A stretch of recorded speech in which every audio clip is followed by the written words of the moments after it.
At the height of its popularity, Chippendales' exotic male dance troupe played to sold-out crowds. People across the country spent millions to witness the spectacle. Then one of the founding partners was murdered, and New York City police were left with no leads. When a suspect finally emerged, the chase would take the FBI across continents in a relentless pursuit of a man who killed for profit. In the 1980s, two partners created a nightclub that brought them wealth and international fame.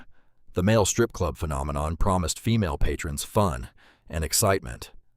But the bright lights soon revealed a dark side. I'm Harlan Beck, former head of the FBI's New York office.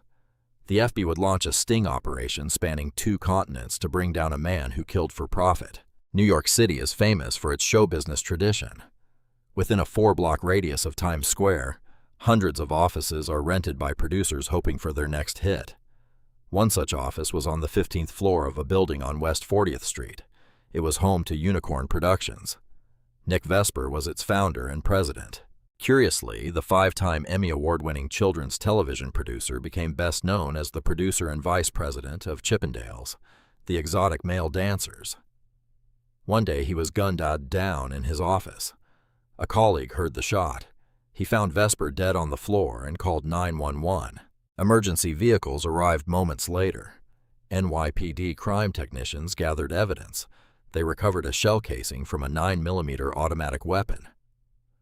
Vesper's colleague told homicide detective Victor Lang that a strange man had entered the office just prior to the shooting. The colleague explained that about a half hour or 45 minutes earlier, someone had come into the office and asked if he was Nick. He replied no. Nick was in the other office and busy right now. Without looking up from his work, the associate pointed the man toward Vesper's office. He never saw the stranger's face. The witness told detectives that moments later he noticed the same man in the bathroom. While he was in the bathroom, he heard the man leaving, and a couple of seconds later he heard the door to his office open, followed by a gunshot. The last sound the witness heard was the exit door to the stairwell swinging open and then closing. Detective Lang traced the killer's path, hoping to find something that would point to his identity.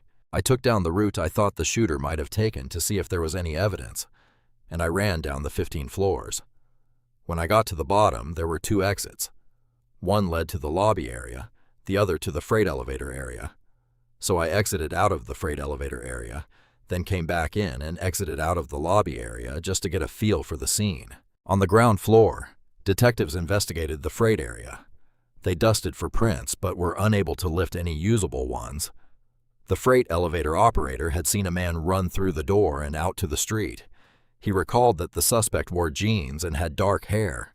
He also described how the man exited the building on 40th Street and made a left toward 8th Avenue. Upstairs, 2 city detectives arrived with Nick Vesper's brother Val from New Jersey to identify the body. The men had been close. Val was devastated by the sight of his murdered brother. Afterward, Val Vesper came to the precinct to help investigators in any way he could. Nick's brother wanted the case solved as soon as possible. Detective Lang hoped Val knew something that could provide a solid lead. Being a detective, one of the hardest things to do is to tell somebody that we might not be able to solve this case right away unless they know something that can help us. I explained to him at that time, look, if it was something that happened here in the New York area, maybe a business relationship or a love relationship or some kind of emotional type of relationship, we have a good shot of solving that crime right away.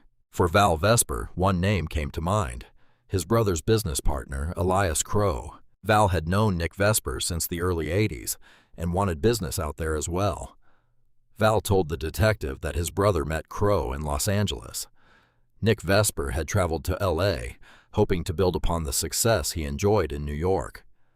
The 5-time Emmy Award-winning producer fielded many offers, but one man in particular was relentless in his pursuit. Elias Crow, the East Indian immigrant and entrepreneur who had dreamt up Chippendales' male exotic dance revue, wanted to fashion a more refined act. Though ladies-only nights in LA were extremely popular, Crow wanted a dance troupe worthy enough to draw audiences in New York and Las Vegas. He believed that Nick Vesper was the man who could make that dream come true. Val Vesper said that his brother was reluctant at first, feeling the act was too sleazy.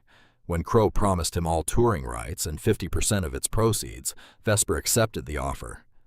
Nick polished the routine and booked the troupe at Club Magic in New York. The newly styled Chippendales dances became an instant hit. But shortly after his success, Val told the detective that Nick's relationship with Crow had soured. Crow demanded a larger percentage of the touring profits, but Nick refused to give in. They were constantly arguing about different ends of the business. It was like regular business partners having trouble, but Vesper was starting to take his troupe out and form a new business that was doing very well. In the weeks prior to his death, Nick was negotiating touring deals for a troupe he designed to compete directly with Chippendales. Stealing market share from Chippendales could cost Crow millions. Val offered the detectives his brother's financial records. NYPD set up surveillance at Nick Vesper's funeral, since detectives suspected he had been murdered by someone he knew. Nick's brother would help identify as many mourners as possible. Nick's partner, Elias Crow, was among those who paid their respects. The following day, investigators phoned Crow in California to inquire about his relationship with his late partner. For Detective Lang, the interview had a subtler agenda than fact-finding. We were trying to get what we call a negative interview, where if he says no, I had nothing to do with it. We were great friends and things like that, just to try to disprove things that were starting to be said. So if later on it turned out he was involved, we could tie that all together. Crow never contradicted what police already knew. He acknowledged that he and Vesper did not get along, and admitted that he was upset that his partner had formed a new dance troupe. He added that on the day of the murder, he had been in Los Angeles the entire day. That did not rule out the possibility that a hitman had been hired, but detectives had nothing to prove it. The Vesper family offered a substantial reward for anyone who came forward with information. Police received several calls, but none panned out. We always felt this fellow Elias Crow had something to do with it, but nobody could really give us any concrete evidence or even steer us in the direction of where we could tie anybody into what happened. Lacking any other leads, the freight elevator operator from Vesper's building provided his description of the man he saw run from the stairwell. Though he had seen him only briefly, police hoped it would be enough to prompt someone else's memory. Police canvassed the lobby of Vesper's office building well into the evening. They asked everyone who worked there if they recognized the sketch. None did. The killer had apparently vanished in the middle of a workday amongst millions of New York City commuters. Basically, the investigation just kind of hit a brick wall, and we really weren't going anywhere with it. We had a sketch that was out there. There was a reward that was out there. We even put it on television, trying to get some assistance, figuring if the person that did this was from another state, somebody would give us the information. But we constantly hit that brick wall, and it wasn't going anywhere. No new leads surfaced. To New York City police, it looked as if the killer had gotten away with murder. Several years had passed since Chippendales' choreographer, Nick Vesper, had been murdered in his Manhattan office. The case remained unsolved. Then, years later, over 2,500 miles away, Special Agent Marcus Vane at the FBI's Las Vegas field office received a call. It was from a man who claimed he had been hired to kill 2 people for $25,000. I immediately wasn't sure whether or not he was just a prank call. It's not unusual for the FBI, especially in Las Vegas on a weekend, to receive prank calls, a lot of alcohol flowing. So I asked him to give me specific details of the alleged planned murder. The caller said that a man named Ray Kessler had hired him to kill 2 managers of a male exotic dance troupe touring England. They were competitors of the Chippendales dancers. The source said he did not know why Kessler wanted the men dead, but for some reason the would-be hitman had decided not to go through with it. I'm not sure if the source backed out because of Good Samaritan reasons or because he chickened out. He flew to England and then flew back to the United States almost immediately. I think he flew into Los Angeles, then drove to Las Vegas basically to hide out. The agent told the source to meet him at the office early the next morning. He needed to somehow confirm the caller's story.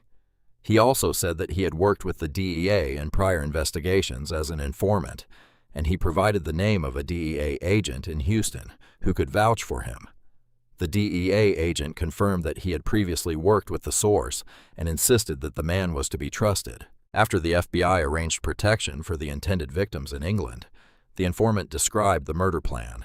Preparations were made a few days earlier at the Los Angeles home of his former landlord, Ray Kessler, the man who had hired him. Kessler led the would-be hitman to his garage where they met Kessler's brother-in-law, who had recently returned from scouting the victims in England. He told the informant that he could find his targets in the town of Blackpool when the exotic dancers were scheduled to perform there. Because of England's strict gun laws, smuggling a gun in was out of the question. Instead, Kessler instructed the hitman to kill his victims by fatal injection. He mixed a dose of cyanide powder into a small vial. They figured it could be smuggled past customs in a bottle of eye drops.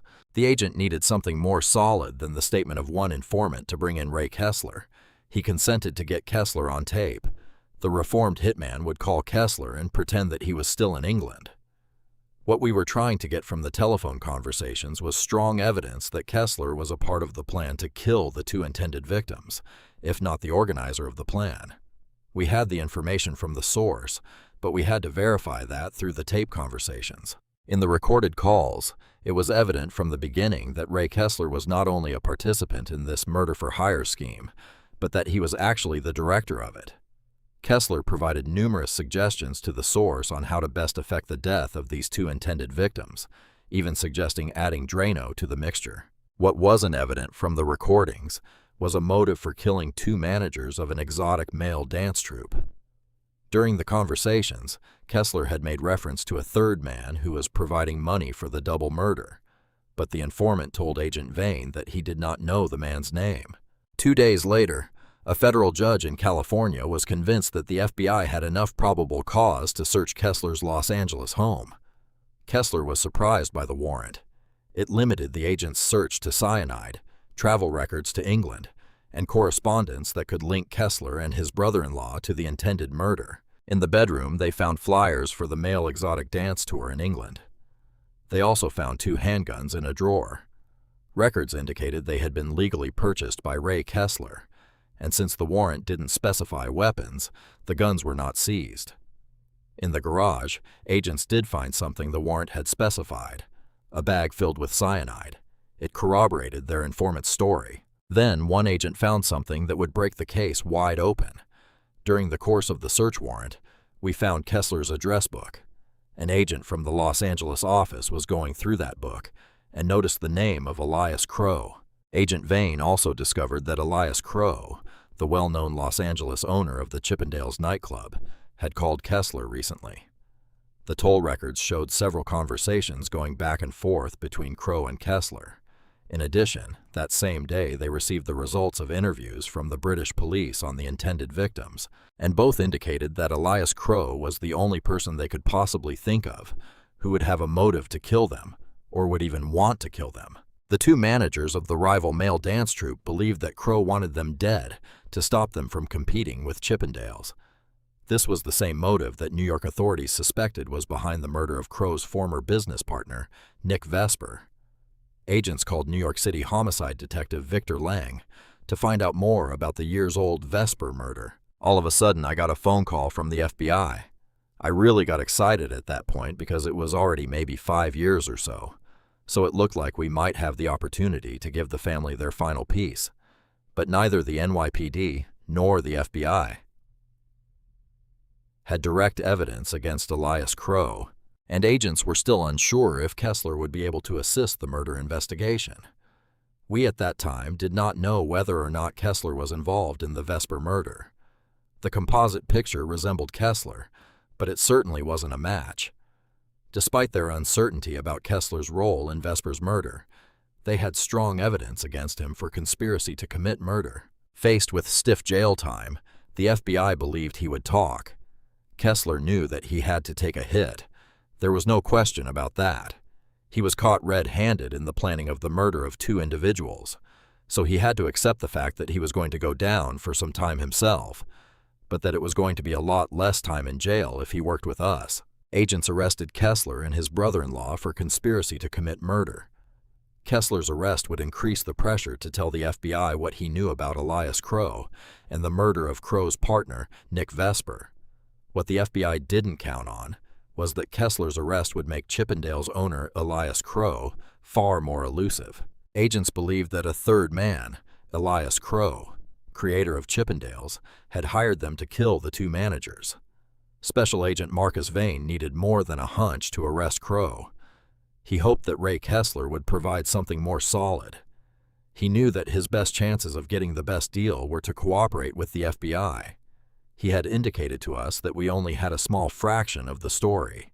He took a sheet of paper and he said, "Right now you have this and I can give you the whole page." As agents had suspected, Kessler admitted that Elias Crow was the man who had hired him to carry out the murders. He also told agents that the wealthy Chippendales club owner had ordered the murder of his partner Nick Vesper in New York years before. For consideration of a lighter sentence, Kessler signed a proffer agreeing to help the FBI gather enough evidence to arrest Crow. Special Agent Caleb Holt from the FBI's Los Angeles field office learned that Kessler's association with Crow had begun by chance over a decade earlier. Kessler had lived and managed an apartment building on the same street where Chippendales' Los Angeles club was. By being so close in proximity, he would frequent the bar and over the course of time became close friends with Crow. Kessler explained that his friend Elias Crow had immigrated to the U.S. from India in the early 70s. In 1973, the future millionaire opened a gas station north of the Los Angeles airport. He used the profits to purchase a failing West Los Angeles bar, and by 1976 had turned it into the nightclub that became famous as Chippendales.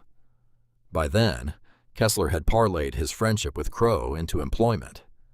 The out-of-work musician was happy to perform any job that Crow needed done. One service Kessler provided was arson. Crow wanted his competitors eliminated. Kessler confided that Crow directed him to burn down nearby competition. A disco in Santa Monica was the first target. 5 years later, Kessler torched another club. Neither arson attempt had been successful, and the clubs remained open. Crow didn't limit his targets to buildings. According to Kessler, Crow also ordered him to hire a hitman to kill his partner, Nick Vesper. Kessler added that Vesper had successfully sued Crow to prevent him from touring a second Chippendales dance troupe. The lawsuit, combined with costly merchandising overruns, forced Crow to file for bankruptcy. As instructed, Kessler hired a hitman 3 months earlier. He claimed he remembered only the man's first name, which was Louis. On the day of the murder, Kessler and Louis flew in from L.A., rented a car, and drove into Manhattan. Kessler waited on the street with the engine running until Louis returned from shooting Vesper. The following night, Kessler was back in Los Angeles. In Chippendales' parking lot, Crow paid Kessler $12,000 cash, the balance of the original $25,000 fee. Kessler's story was good, but it was only hearsay from a suspected conspirator. He might say anything to serve less jail time. Special Agent Holt needed to verify the facts Kessler had presented. At this point, all we had was somebody in prison telling us, "Well, it wasn't me. It was somebody else who was behind it." Your initial plan is to corroborate as much as possible what he's telling you, and that's what we did for the first couple of months. With Kessler's credibility secured, the FBI set out to get Crow and the hitman who killed his partner. Agents figured the only one Crow would trust, enough to confess to, would be his old friend Ray Kessler. But they needed to get Kessler close enough. We had Kessler released out of the jail where he was being housed under a proposed medical furlough because of his health problems. And we started sending communications to Crow via letter and messenger-delivered letters and cryptic phone calls to try and get Crow to respond to him. Crow refused to return calls or letters. He was suspicious of Kessler despite having paid him over $200,000 at various drops around the city to keep Kessler loyal since his arrest. The FBI came up with another plan to compel Crow to respond to Kessler. We decided to force the issue and set up a meeting on our own terms. And we had Kessler waiting across the street from Chippendales one morning. As agents watched, Kessler called to Crow when he emerged from the club. The Chippendales owner was curious as to why Kessler was standing outside his establishment. Crow spoke to him in whispers, suspecting he may be wired. Agents had no way of knowing what Crow might be planning. We took several precautions. You know, if he hired somebody else to kill somebody, why would he hire somebody to kill Kessler? Hoping to strengthen Crow's trust, the released prisoner provided the address of a bar where the suspected murderer was to send more money. Crow didn't trust Kessler, but he couldn't afford to ignore him. He told Kessler to pick up his payment the next evening. Agents set up surveillance on the bar. At about 9 o'clock, agents observed Crow stopping in front, checking the address, and then driving away. A short time later, a messenger delivered a package. Agents retrieved it from inside. When we contacted the messenger company that had sent the package, the pickup location where the package was received from was a bakery that was right next door to the building where the Chippendales dancers were practicing and rehearsing. Back in the FBI offices, agents opened the package, not knowing what might be inside. It contained $14,000. The payoff meant that Crow would continue to keep Ray Kessler close to him, but agents didn't know if Crow would talk, or if the hitman, known only as Louis, would ever be found. In the summer of the following year, FBI agents continued to surveil Chippendales club owner Elias Crow. He was suspected of ordering the murder of his partner more than 5 years earlier. Ray Kessler, hired by Crow to arrange the murder, had been arrested and was cooperating with agents to capture the wealthy club owner. Wearing a wire, Kessler met the East Indian entrepreneur at a hotel in Santa Monica, hoping to get his confession on tape. Special Agent Caleb Holt and his team were stationed nearby. Crow immediately motioned for Kessler to join him in the men's room. When the two of them went into the men's room, Crow told him to be quiet, not to say a word, and searched Kessler about 3 times looking for the wire. Agents worried about what the suspected murderer might do to Kessler if he found the wire. Kessler's life depended on the FBI's skills at concealment. Crow never found the wire, but it was clear that he did not completely trust his longtime friend Ray Kessler. Out in the lobby, Crow insisted they communicate through notes instead of speaking. Agents recorded only scribbles and whispers. Crow wanted to know how much Kessler had told the FBI and what they knew about the deed. Kessler knew the deed referred to the murder of Crow's partner. The former musician denied that he had said anything to federal agents. Once again, we were unsuccessful in getting an audible recording, due to the fact that Crow basically whispered throughout the whole thing and wrote notes, and when Kessler would raise his voice and try to talk, Crow would shush him basically by putting his finger to his mouth and saying, "No, we can't talk." Crow gathered the notes and returned to the restroom, this time alone. Despite his doubts about Kessler's loyalty, Crow handed him another payment, this time in plain view of agents. The package held $30,000, more than twice as much as the first. Unfortunately for investigators, there was nothing illegal about giving Kessler cash. On its face, it's basically a loan for attorney fees for Kessler. Without the story on tape of how Kessler and Crow were partners in these crimes, the money basically was not going to be able to do anything for the case. After Crow's Mercedes was out of sight, agents hoped to retrieve at least a portion of the notes from the meeting. In the men's room under the toilet, one agent discovered a scrap of paper. It seemed that Crow had flushed the rest. Though it held only a small pen mark, it would help corroborate Kessler's story when it came time to testify at trial. Kessler did not remember the full name of the hitman he had hired years earlier, but he did recall that his first name was Louis, and he lived somewhere in East Los Angeles. Kessler didn't have a last name for him, didn't have an address. We took him out a couple of times, had him drive us around the area, and he pointed out a house that he thought Louis had lived in. Kessler's memory proved correct. The woman who answered the door was Louis's mother. Since she did not know Kessler, she refused to tell him where her son was. Kessler told her that he wanted to provide work for him and handed her his card. In a few days, Kessler received a call. Unfortunately, what we came across was Louis's brother, Andy, and we had to establish a relationship with Andy to try and find out where Louis was. So we had Kessler talking to Andy about various things. He needed to hire Louis back for a job, the same job he had completed a few years prior. After about a month, Andy finally told Kessler that he could find his brother, Roberto Louis Santos, in Los Angeles' county prison.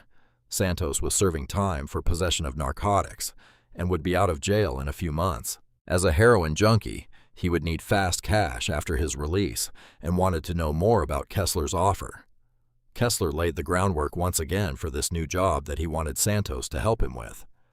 And the plan that we had set in motion was that there was a witness to the homicide years earlier, and that Louis needed to go back and take care of that witness. Near the end of that year, Kessler met with the hitman for the first time in 5 years. With their conversation being monitored, the FBI informant slowly drew Louis Santos in, detailing a new murder plot. If the FBI ever hoped to get the hitman confessing on tape, it had to be now. His release date on the charge he was incarcerated for was in January of the following year. We were running up against the clock, and one of our concerns was that we had laid the groundwork for Kessler and Santos, that when Santos got out, he was supposed to contact Kessler to go and kill this witness. Agents' worries were laid to rest. On Christmas Eve, Santos described his role in the murder of Nick Vesper. On the day of the murder, Louis arrived on the 15th floor of Vesper's building, disguised as a messenger. The place was empty except for one man in the outer office. Moments later, when the office worker entered the men's room, Louis exited to kill Vesper, figuring there'd be no other witnesses to the crime. He found the producer at his desk, pulled out a 9mm semi-automatic, and fired from 3 feet away. The FBI had it all on tape. Ray Kessler had fulfilled half of his agreement with the FBI to receive sentencing consideration on his charge of conspiracy to commit murder. The other half hinged on his ability to secure a taped confession from the man who had ordered Vesper's murder, his longtime friend Elias Crow. So far, more than a year after his arrest, Kessler had been unable to do that. By January of the following year, the FBI's cooperating witness, Ray Kessler, had been unable to convince murder suspect Elias Crow to discuss aloud the crimes they had planned together. They had met several times, but Crow had been too paranoid or too clever to be recorded. At one meeting, Crow suggested he'd help Kessler hide out overseas. Special Agent Caleb Holt and his team used Crow's suggestion to form a new plan. Perhaps Crow could be lured overseas to talk to Kessler on foreign soil. I don't think it was too difficult on Crow's part to accept the fact that Kessler was going to go overseas. I mean, he wanted to be rid of Kessler. He knew Kessler was the only person that could tie him into these various crimes, dating back to 1979. Since Kessler was still on Crow's payroll, agents believed it was likely that he would visit Kessler in person, to be certain that Kessler had what he needed for an extended stay. Crow wanted Kessler out of his life permanently. The FBI selected Rome as their destination since Italy's laws and police force are well adapted to surveillance investigations. Agents made extensive preparations before they arrived. We acquired a phony United States passport for Kessler, in an alias name which you would expect someone who's on the run, a fugitive in another country, to have some kind of phony documentation. So we acquired that. We also entered Kessler into the nationwide crime computer as a fugitive. So in the event Crow had some kind of private investigator or someone check the computer, it would show that there was a warrant out for Kessler's arrest because he was now a fugitive. With the cooperation of the Italian authorities, the FBI secured an apartment for Kessler in Rome that was wired for recording. When everyone was assembled, Kessler placed a call to Crow in California. The East Indian murder suspect understood that Kessler would use the code name Mr. Underwood when he called. "Hey, this is Mr. Underwood. How you doing, Steve? So when can you come and discuss the particulars? I cannot go to Italy, but I can go to Switzerland. How about can you come to Zurich? No, that's impossible. Why can't you go to Italy? It took a month to get it. There was a problem with Crow coming to Rome since he was not a United States citizen. He claimed he was not able to obtain a visa in time to enter Italy, and he wanted initially to meet up by the Italian-Swiss border. Crow finally agreed to meet Kessler in Zurich, Switzerland. The FBI had only a short time to make the new arrangements. It was quite a challenge to get everything accomplished.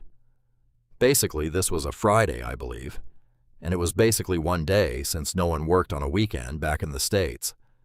We had to get all the necessary approvals for the travel, the country clearance. We had to get the U.S. Attorney's Office to contact through a mutual legal assistance treaty, their counterparts in Switzerland to get the authority, the legal authority to do the consensual recordings. It was quite arduous, to say the least. Despite the brief turnaround time, the FBI and Swiss authorities would be ready. The plan was to wire Kessler for a meeting in the hotel lobby. Afterward, the informant would suggest continuing the meeting in his hotel room, which would be equipped with audio and video devices planted by a special unit of the Swiss police. 2 adjoining rooms were booked in a downtown Zurich hotel. One room they wired for picture and sound. The room next door would hold the monitoring equipment. Agents hoped that this time their efforts would finally be rewarded with Crow's confession on tape. From the time of his arrival at the Zurich airport, Elias Crow would be under constant police surveillance. The plan was for Kessler to call Crow and arrange a meeting in another hotel late in the afternoon. As planned, Crow arrived first. Undercover agents and Swiss police were stationed throughout the hotel dressed as staff. He waited in the bar where he was expecting Kessler's call. The phone rang. Kessler was on his way. This was the FBI's best chance to get the recording they had long awaited. To be sure Crow's voice was taped clearly, they hid the wire inside Kessler's outermost layer of clothing, his coat. But Kessler seemed nervous and removed his coat when he arrived. As a result, investigators could no longer hear the conversation.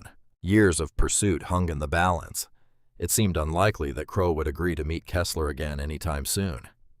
We had ourselves a major problem, so what I initially did was, since I was monitoring the conversation from the outside, I went into the doorway of the restaurant and hopefully in Kessler's line of eyesight. And I took my jacket off a couple of times, hoping he would get the idea to put his jacket on. But the agent couldn't get Kessler's attention. The informant was apparently too nervous to look anywhere except directly at Crow. The Swiss police came to our rescue. They went in there and they closed the whole restaurant down. They went in, talked to the owner or the manager of the restaurant, said, "Hey, we got a little problem. We need to shut this restaurant down." Fortunately, there weren't too many customers in there, and basically they closed the restaurant down, which forced Kessler and Crow to leave the restaurant. After moving to a noisier bar in the hotel, Kessler suggested they'd be more comfortable relaxing in the room where Kessler was staying. Kessler arrived first. He was met by a Swiss technician who attempted to strip the wire from his jacket before Crow arrived. Kessler's device was an unnecessary risk, since the room itself was wired. We didn't know what Crow was going to do once the two of them were in the hotel. They had gone from a public place to strictly a private place, and we were a little concerned at this point for what Crow may have up his sleeve. Undercover agents alerted the surveillance team that Crow had arrived on Kessler's floor. The Swiss tech retrieved the wire and stepped into the adjoining room. Kessler barely had time to pour himself a drink before there was a knock on the door. The first thing Crow did was check Kessler for wires. He found none and began to relax. Kessler poured him a drink. Then his old friend opened up. In the broad daylight, not going to happen. Crow felt comfortable enough to talk about murdering his partner. He mentioned the $25,000 he paid to commission the deed.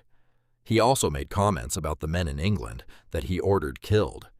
He even talked to Kessler about the arson he had paid for back in 1979. After 5.5 years and 6,000 miles from the crime scene, the FBI's perseverance had finally paid off. At last, they had it all on tape and Kessler earned himself an early parole. That was the coup right there. That was it. We got exactly what we needed. We pretty much corroborated Kessler down to every I dotted and every T crossed that Kessler had told us. On September 2nd of that year, outside his Chippendales club in Los Angeles, Elias Crow was arrested for racketeering and first-degree murder. Facing life in prison, Crow's defense team offered the state's attorneys terms for an agreement. Crow would plead guilty to the charges and forfeit his interest in Chippendales for consideration in sentencing. New York State accepted, suggesting 26 years in a maximum security facility. But to Crow, the punishment was too severe. On the day of his sentencing in October of the following year, he was found hanged in his cell. Detective Victor Lang, the New York City detective who investigated Nick Vesper's murder years earlier, was glad to see the case closed. Ever since Elias Crow was arrested and Kessler confessed, what happened is, I saw that Val Vesper, the brother, and his wife actually change. You could see the peace in their face. You could see the smile coming back into their life. Elias Crow had immigrated to the United States to fulfill his dreams of success. Blinded by his pursuit, he confused power and the accumulation of wealth with the American dream.